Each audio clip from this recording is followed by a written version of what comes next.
O programa Destaque de hoje está recebendo aqui nos estúdios do Dr. Manuelito Eduardo Campos, da Faculdade Integrada da Grande Fortaleza, com muito prazer, o Renilton Menezes. Ele é jornalista, produtor cultural, funcionário de carreira do Banco do Nordeste, onde foi gestor de cultura por 8 anos, tendo sido responsável pela implantação das ações culturais do banco, incluindo os centros culturais de Fortaleza, Sousa, na Paraíba, e Cariri. Exerceu o cargo de secretário nacional de Fomento e Incentivo à Cultura do Ministério da Cultura entre 2010 e 2013 e atualmente exerce o cargo de assessor da diretoria do BNB para a área cultural. Eu queria saber se a pronúncia está certa do seu nome, para começo de Não está, conversa. é Enilton. Enilton? O H é mudo. Pronto, Enilton. Certo, Enilton, vamos começar aqui, é nosso muito prazer em recebê-lo aqui no nosso programa. Prazer estar aqui. E vamos começar falando sobre como é que, de repente, você, né, um dia da sua vida no passado, de estudante, não, eu quero trabalhar nesta área cultural. Como foi que você teve essa paixão por trabalhar com cultura? Bom, professor, eu acho que tudo da gente, pelo menos na grande maioria da gente, tem um pouco do aprendizado dos pais, né? Eu acho que a família, ela tem muita responsabilidade sobre o caminhar da sua vida. E em especial os pais. Eu tive um pai que, apesar de não ser um pai que tivesse posses, mas ele nos ensinou muita coisa com relação à apreciação da arte. Eu me lembro que eu era garoto e era obrigado, entre aspas, a ouvir Beethoven, né, as árias do Bach, e aquilo, à época, nos parecia, nós garotos e filhos do Flávio Menezes, que é meu pai, que já faleceu, estranho, porque é uma audição difícil, né? Mas isso vai entrando na sua cabeça ao longo dos anos e quando menos você espera, você começa a resgatar esse gosto pelas artes. Eu entrei no banco muito cedo, com 14 anos de idade. Hoje, se a gente começar a trabalhar com 14 anos de idade, não diz pode que ter que assinar o documento dizendo que não emprega menor. É exploração infantil.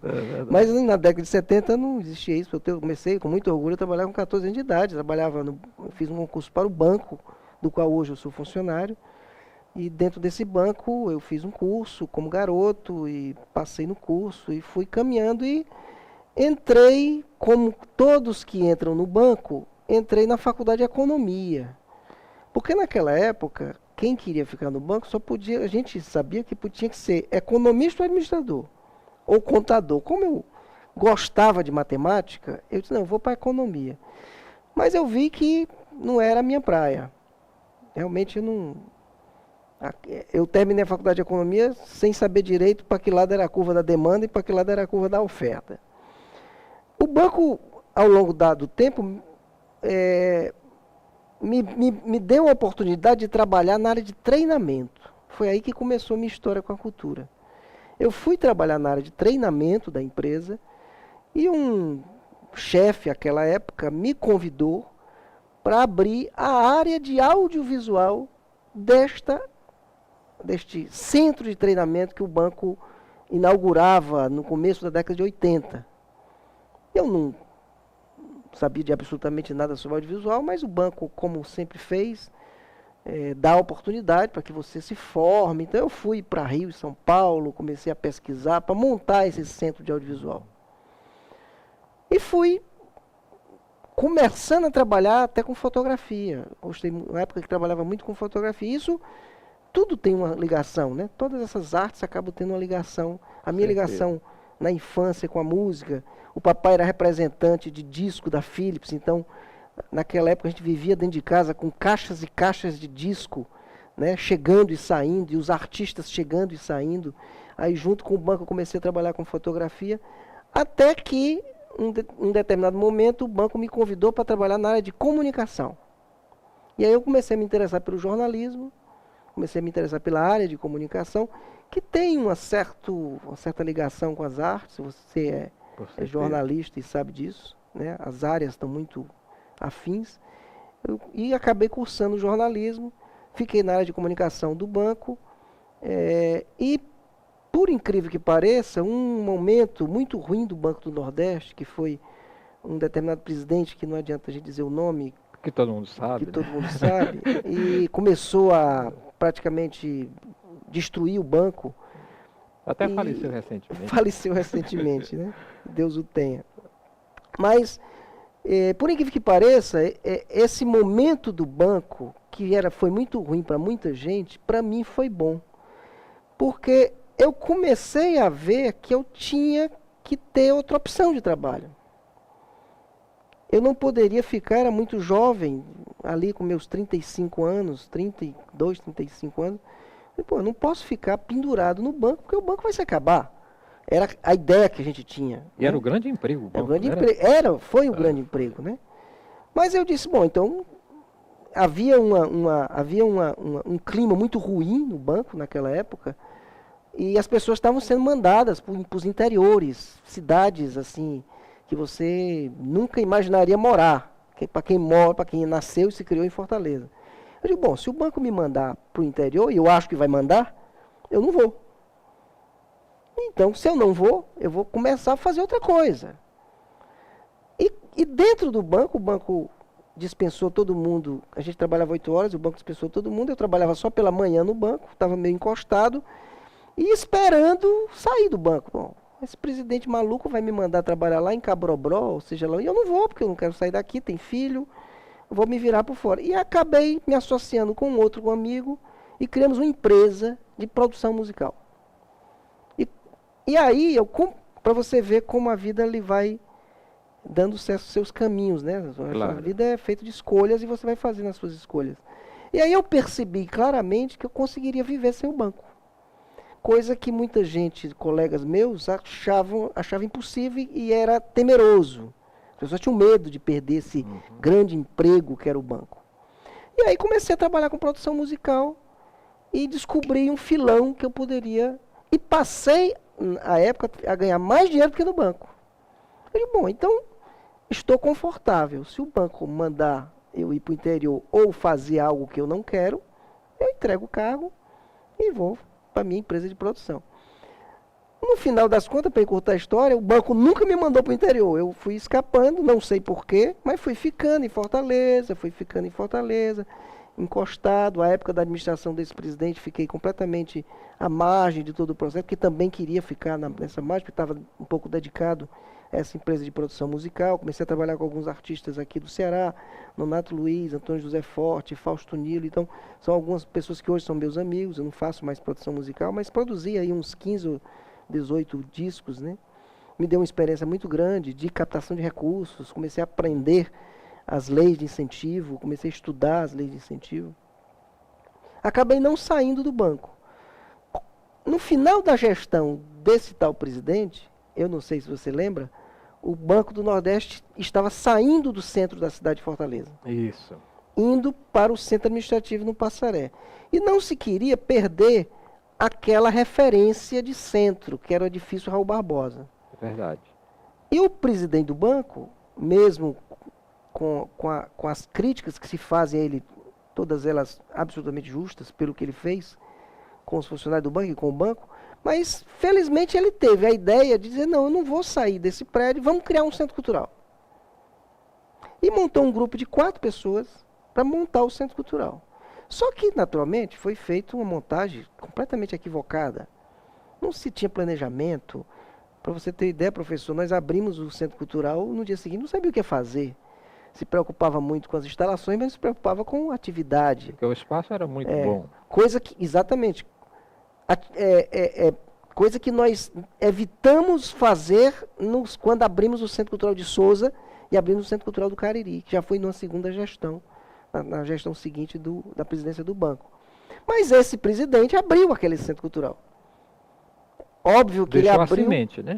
Óbvio que ele abriu com outras intenções. Ele abriu, eu me lembro bem que eu não era gestor, era da equipe técnica, mas tinha festas naquele Centro Cultural. Terminava o Centro Cultural, 8 horas da noite, ele fazia lá suas festas e seus aniversários e tal, a portas fechadas. E eu não participava disso, terminava meu expediente, eu ia embora.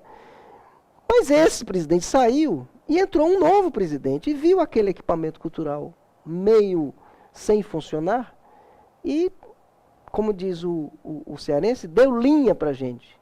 Disse, bom, então vamos fazer um projeto de centro cultural para esse equipamento que está montado.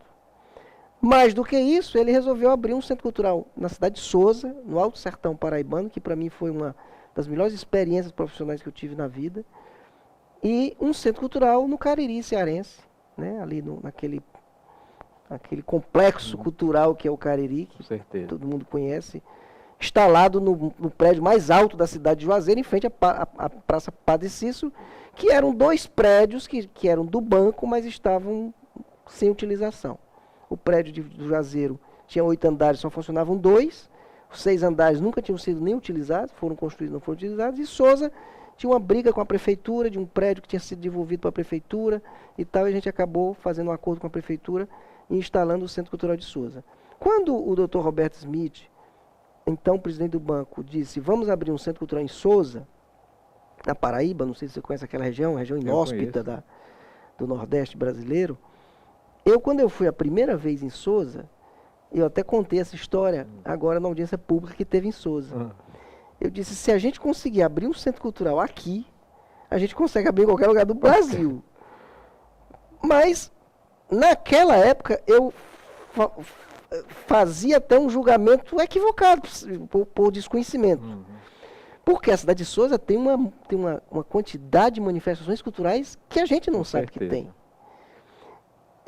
Ao chegar na cidade, ver a cidade, não é possível que aqui tenha aquela impressão que você tem de primeira chegada. Mas foi ali que me mostrou que cada recanto deste Brasil tem a sua manifestação cultural, tem a sua característica cultural. A multiplicidade de culturas. Né? Tem uma história em Sousa que é genial, que eu contei algumas vezes em palestras que eu dei durante essa minha gestão do Ministério da Cultura. Sousa tinha um cinema pornô. Era um cinema chamado Cine Gadelha, que era de uma família Gadelha, que é uma das famílias políticas mais conhecidas da região do Alto Sertão Paraibano. Inclusive hoje o prefeito voltou a ser Gadelha. Mas tinha lá um Cine Gadelha abandonado que passava filme pornô, ao preço de R$1 a exibição do filme. E a cidade era contra aquele cinema pornô, porque é um cinema muito grande, completamente detonado, as cadeiras rasgadas, o projetor, ainda a válvula, uma coisa assim, que mandaram consertar e quebrava no meio do filme. Os filmes eram, na verdade, cheguei a ver um filme, era um filme pornoso da década de 70, que hoje passa em qualquer tarde da TV brasileira. Mas na época aquilo era pornô, aqueles filmes arranhados e tal. Só que tinha uma coisa curiosíssima. A arrecadação desta exibição do filme, que era... o cine foi ocupado por um grupo de teatro. O grupo de teatro que ocupou o cine, por concessão do dono, estava lá abandonado, disse, não, ocupem isso aí. Eles passavam o ano todo projetando o filme para arrecadar fundos, para fazer uma única peça ao longo do ano, que se chamava Paixão de Cristo. Fantástico. Então, olha o profano e o sagrado aí convivendo. Com certeza. Quer dizer, a Paixão de Cristo era financiada pelo pornô. Com a exibição do filme pornô. Fantástico isso aí. Então, e a cidade sabia disso, que se terminasse o filme pornô, terminava a Paixão de Cristo, que era um momento da cidade glorioso e tal. Com certeza. Então, isso me fez perceber a força que tem os pequenos grupos locais de teatro, pessoas como você que está batalhando aí para fazer o seu cinema, para fazer a sua peça de teatro, para conseguir lançar o seu disco. E na região em volta de Sousa, eu encontrei vários casos ou causos como esse do cinema pornô, que justificava o Centro Cultural de Sousa estar instalado ali naquela região. E como foi que você chegou lá no Ministério da Cultura? Bom, esse trabalho que foi feito no Banco do Nordeste, a partir de 2003, que foi quando entrou o presidente Roberto Smith, coincidindo com a gestão do presidente Lula, fez com que o Banco do Nordeste se aproximasse do Ministério da Cultura. Tanto é que nós conseguimos levar o ministro Gilberto Gil para inaugurar o Centro Cultural de Sousa. E na época que a gente levou o Gil para inaugurar Sousa, o staff do Gilberto Gil foi antes para preparar a chegada do ministro, não tinha voo. O Banco do Nordeste ofereceu o avião que o banco tem, mas é um avião pequeno, ele não queria, acabou descendo numa cidade próxima, me parece que Campina Grande, não lembro bem, e foi de carro oficial até a cidade de Sousa para inaugurar o Centro Cultural. E o staff do Gilberto Gil confessou para a gente e disse, olha, vocês não têm a menor ideia, o Gil está vindo aqui achando que vai inaugurar um pedacinho de uma casa com uma plaquinha que o Banco do Nordeste está dizendo que é Centro Cultural. Ele não tem noção do que ele vai instalar, do que ele vai ver aqui. Ele vai se surpreender com o que é isso aqui, no Alto Sertão Paraibano. E, de fato, o ministro chegou, se emocionou, cantou, porque ele tinha dito previamente que não ia cantar. Com certeza. Ele chegou, foi numa noite de São João, foi no dia 23 de junho, 23 para 24, e ele cantou, estava uma lua maravilhosa, ele cantou aquela música, Olha para o Céu, Meu Amor, e foi uma catarse naquela cidade. O espetáculo era um espetáculo do Chico César, que é paraibano. Também. Antes do espetáculo do Chico César, teve a solenidade de abertura com a presença do ministro, e o ministro, as pessoas deliraram com o ministro. E ele, de fato, confessou, não acredito que vocês construíram isso aqui. É um centro cultural muito simples, mas é um centro cultural que teve a participação de toda a sociedade sousense na construção do centro. Nós discutimos cada atividade que aquele centro ia desenvolver. Por isso que o público diário de uma cidade do tamanho de Sousa, que tem cerca de 50 mil habitantes, o público diário daquele centro cultural é quase o mesmo público do Centro Cultural de Fortaleza, que é uma cidade de quase 3 milhões de habitantes. Por quê? Porque a cidade ela se apropriou do equipamento. Pronto. Sousa é a única cidade que eu visitei várias cidades no Brasil na minha passagem pelo Ministério, que eu vi um centro cultural que tem fila para entrar em biblioteca. Eu nunca vi isso. Porque a biblioteca é muito bem montada e as pessoas têm aquela história de que brasileiro não lê. Não lê porque não tem um livro à sua disposição. Se tiver, lê. Tanto é que está em Sousa, com fila para entrar na biblioteca para ler os livros que estão lá, que é uma biblioteca super bem montada sobre a literatura brasileira. Isso aproximou o banco do Ministério. Quando o ministro Gil saiu e o ministro Juca assumiu, era o seu secretário executivo, já no último ano da gestão do ministro Juca, em 2010, final de 2009, começo de 2010, ele precisava fazer um trabalho de gestão numa secretaria, que é a secretaria que faz a gestão da Lei Rouanet, e ele precisava fazer um trabalho e pensou alguém que viesse de fora, com um olhar diferente, com um olhar mais contemporâneo, com um olhar de gestão, e me convidou como gestor de cultura do banco para passar um ano com ele lá, o ano de 2010, para rearrumar a Secretaria de Fomento e Incentivo à Cultura e dar uma nova roupagem à gestão da Lei Rouanet. O ministro Juca saiu e entrou a ministra Ana de Holanda. Eu nunca tinha estado com a ministra Ana de Holanda. A ministra de Holanda acabou me convidando para permanecer. Eu fui para Brasília passar um ano, passei 4. A ministra Ana de Holanda saiu, entrou a ministra Marta Suplicy, e ela também me convidou para ficar. Eu fiquei 1 ano e meio trabalhando com a ministra Marta Suplicy. Concluí 4 anos agora no final de dezembro do ano passado. Achei que estava de bom tamanho, ter passado 4 anos numa secretaria, e achei que estava na hora de dar para outra pessoa, passar o bastão para outra pessoa. Porque... Mas nesse período você sentiu que as leis de incentivo à cultura começaram a melhorar? Houve uma coincidência de um desejo muito claro do ministro Juca Ferreira, na mudança da Lei Rouanet, naquilo que cabia ao MINC, porque lei, para quem nos ouve, é importante que as pessoas saibam, lei só se muda no Congresso. Só. Né? Mas existem instrumentos infralegais que podem ser alterados pelos ministérios e pela presidência da República. Então você tem, abaixo da lei, você tem um decreto, que é um ato da presidenta da República, que não precisa do Congresso, E tem as instruções normativas e as portarias que dependem dos ministros. Só que essas leis, elas são hierarquicamente organizadas. Um decreto não pode mudar o que está na lei. Do mesmo jeito que uma portaria não muda o que está no decreto. O decreto, ele legisla onde a lei não legisla, nos vácuos da lei. E as instruções normativas legislam nos vácuos do decreto. Só que esses vácuos, no nível do Ministério, são muito grandes. Você consegue fazer muita coisa no nível de gestão, prescindindo do Congresso Nacional, sem desobedecer à lei. Questões de simplificação. As instruções normativas. É, simplificação de processos, velocidade nas análises, a própria tramitação. Aquilo que, muitas vezes, o Estado ele é muito pesado no que diz respeito ao seu funcionamento, e as coisas vão acontecendo e vão pesando cada vez mais.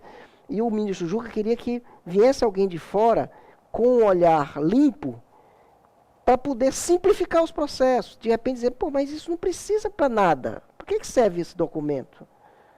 Por que a gente não elimina esse documento que está sendo pedido há anos e não está servindo para nada? Então o meu papel foi fazer uma simplificação da relação do Ministério com a produção cultural brasileira no que diz respeito à operação do principal mecanismo de incentivo fiscal do país, que é a Lei Rouanet. Olha, lá no Ministério da Cultura, eu sempre nunca consegui entender porque, por exemplo, levando para a área do audiovisual, um filme de baixo custo lá no Ministério da Cultura era 1 milhão, aí depois passou por 1.200.000, um filme de baixo custo lá nos Estados Unidos. Baixo orçamento, né, que eles chamam BO, né? Lá nos Estados Unidos é 22 milhões de dólares, aqui é 1.200, aqui na Secretaria é 550. Então eu não consegui entender e qual é a diferença. Você tem que fazer aqui um filmezinho, ali outro filme melhorzinho do que um filme americano. Eu não consigo entender. E como é? E que não tem continuidade dessas coisas. Por exemplo, esse filme, esses editais, que até o Cine Hollywood ganhou esse edital lá. Da Ancine, né?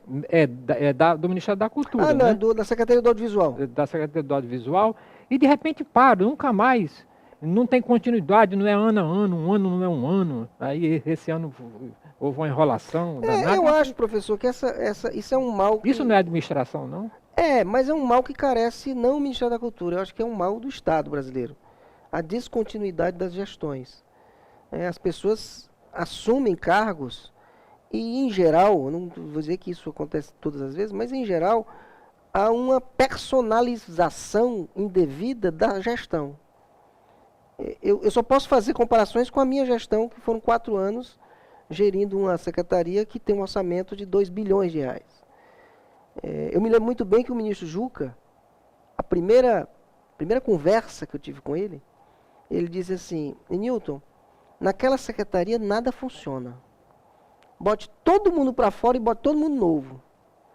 Eu disse, ministro, eu não vou fazer isso. Porque eu não quero chegar aqui no Ministério como o algoz dos funcionários ou dos servidores, colocando todo mundo para fora. Me dê a oportunidade para avaliar essa equipe e fazer com que essa equipe ela produza melhor. Aí ele dizia, não, vão lhe engolir. Porque já engoliram o outro secretário. Eu digo, não, me dê um voto de confiança. Resultado, a secretaria lá tem cerca de 200 pessoas. Eu mudei 3 dos 200. Uma secretaria como a que eu fiz a gestão, ela é uma secretaria que tem um certo poder de sedução para quem senta naquela cadeira, porque é uma secretaria que hoje tem 50 cargos comissionados. E cargo comissionado, não sei se você está acostumado com essa linguajar, são cargos que eu coloco quem eu quiser. Claro. Então, eu me sento na cadeira de secretário, se eu quiser, eu posso empregar 50 pessoas, amigas minhas, e ninguém vai dizer absolutamente nada sobre isso. Porque os servidores, não. Os servidores são concursados, mas os cargos comissionados são cargos de confiança. Então, é muito sedutor você ter uma caneta na mão e sair mudando as pessoas e colocando pessoas que são ligadas a você ou atendendo pedidos. Mas isso promove a descontinuidade. Porque você muda os gestores, porque esses cargos comissionados em geral são gestores, quando você muda os gestores, você vai mudando as lógicas e vai descontinuando. A Lei Rouanet vai mudar lá no Congresso? Vai. A Lei Rouanet... O que, que vem de melhor? A Lei Rouanet ela precisa mudar. A Lei Rouanet é um instrumento que tem 22 anos de existência. Ela foi criada, às vezes as pessoas esquecem, mas a gente tem que dar o crédito para quem criou, para quem sancionou, foi o presidente Collor, que sancionou a Lei Rouanet. Mas naquela época o presidente Collor estava destruindo as instituições culturais brasileiras. E parece que a Lei Rouanet era a única coisa que sobrou. Ela foi, naquela época, foi montada. Tanto é que eu não sei se você já viu declarações do próprio do Sérgio Paulo Rouanet, que não quer mais falar da Lei Rouanet. É verdade. Ele disse que não dá mais entrevista sobre a lei que recebeu o nome dele. Mas a Lei Rouanet, ela teve seus momentos ruins, mas hoje ela passa por um momento muito bom. Primeiro, é uma lei que é responsável, e há uma tendência da imprensa brasileira a falar muito mal da lei. Claro que existem problemas na lei que tem que ser corrigidos, mas existem ações na Lei Rouanet que são executadas no país todo. Com certeza. Que se não fosse a Lei Rouanet não funcionava. Eu dou um exemplo aqui, Festival de Guaramiranga aqui do Ceará. É verdade. É Lei Rouanet. A Edisca, Escola de Dança e Integração Social, usa a Lei Rouanet. Uma escola de música chamada Escola para Todos de Teresina, usa a Lei Rouanet. Vários festivais de filmes no Brasil inteiro, né? Olha, professor, todos os festivais de cinema do Brasil usam a ponta da Lei Rouanet. Todas as festas literárias desse Brasil, da Flip, a Bienal do Livro aqui do Ceará, usam Lei Rouanet. As grandes orquestras brasileiras, a Orquestra da Paraíba, a Orquestra do Recife, a OSESP de São Paulo, a OSB, a Orquestra Sinfônica Brasileira do Rio, usam Lei Rouanet. E o que, é que tem de errado nela? Já estamos quase no final do programa. O que tem de errado que o empresário não... Aí são várias coisas de errado. Primeiro problema da Lei Rouanet. Por isso que a lei que vai substituir a Lei Rouanet precisa atacar esses problemas. Senão a gente vai trocar 6 por meia dúzia. Primeiro problema da lei, concentração. Porque ela foi feita com base no imposto de renda de pessoas jurídicas que pagam o imposto sobre o regime tributário do lucro real. E essas empresas, 90% delas estão situadas em Rio e São Paulo. É verdade. Então você tem o poder de decisão do Rio e São Paulo. Então há uma concentração natural. Natural, assim, por conta do desenho da lei. Segundo problema dela é que ela não chegou nas camadas populares. Ela foi criada para dar acesso ao brasileiro da cultura, mas ela não dá esse acesso da forma que se deseja. Daí a pesquisa recentemente publicada de que 68% do brasileiro, eu não me lembro dos números, nunca foi ao cinema. Aqui, já estamos quase no final do programa, você colocou aqui da pesquisa, né, que 61 dos brasileiros nunca foram a uma peça de teatro, 75 nunca foram a espetáculo de dança ou balé, 71 nunca estiveram em exposição de pintura, escultura e outras artes em museus dos locais. 89 nunca foram a um concerto de ópera e música. E a Lei Rouanet não foi feita para o artista. O artista usa a Lei Rouanet. O produtor cultural, o produtor artístico, ele usa a lei. Mas a lei foi feita para a população brasileira. E a lei não está chegando nas camadas inferiores. Você diz assim, tem muita atividade em Rio e São Paulo. Tem. Agora, se você for para a zona leste de São Paulo, ou você for para a Baixada Fluminense, não tem nada da Lei Rouanet. Não chega lá. Fica concentrado na zona sul da cidade do Rio de Janeiro e fica concentrado no centro expandido de São Paulo. E essa nova lei divide? Então, que tá não, essa nova lei cria critérios. Por exemplo, você quer fazer uma peça na Avenida Paulista? Ok, você faz. E você vai ter, hipoteticamente, 70% de incentivo. Se você fizer no Ceará, você vai ter 100%. Se você descentralizar, você vai ter mais incentivo. Então, a regra vai ter uma classificação do que o governo dá de incentivo para aquela atividade cultural. Baseado, esse índice, no que essa ação cultural dá de retorno para a sociedade. Eu não quero colocar meu ingresso gratuito. Eu quero cobrar ingresso. Ok, se você cobrar ingresso, o seu índice de renúncia vai cair. Se você coloca gratuito, o seu índice de renúncia vai subir. Resultado, quem conseguiu 100%, que aí vai ao encontro do desejo do empresário. O empresário só gosta de investir em que dá 100%. Só que para ele ter o 100%, vai ter que ter um projeto que seja descentralizado, que dê acessibilidade, que tenha possibilidade de formação de novos agentes culturais, que aconteça nas regiões remotas do Brasil, que o ingresso seja gratuito. São 18 critérios de retorno para a sociedade que vão pontuar o projeto, e aquela pontuação vai dizer se aquele projeto tem 20, 40, 60, 80 ou 100% de renúncia fiscal. Nilton, quando nós começamos o programa aqui, que eu disse para você que queria falar de cultura, você disse, então vamos marcar uns 3 dias da nossa conversa, né? É verdade. Infelizmente, o nosso tempo está chegando ao fim, e você tem 1 minuto para as suas considerações finais aqui no programa Destaque da FGF TV, o seu canal universitário de Fortaleza. Então, agradecer a possibilidade de estar discutindo aqui temas tão importantes para a sociedade brasileira. Eu sou um apaixonado pelo tema, né? Acabamos falando mais de Lei Rouanet, porque passei 4 anos agora fazendo a gestão dessa lei no Ministério da Cultura. Acho que é um mecanismo importante, precisa ser corrigido, mas é um mecanismo importante e precisa ser corrigido e defendido pela produção cultural brasileira, para que essa produção possa, de fato, ter acesso a esses recursos. Mas não a produção do paulista, do carioca, mas a produção do cearense, do piauiense, do acreano, né, que estão aí nos rincões brasileiros, que precisam ter acesso aos recursos públicos destinados para a cultura no Brasil, que ainda são muito poucos, mas que eles existem e eles podem ser melhor distribuídos, mesmo sendo poucos.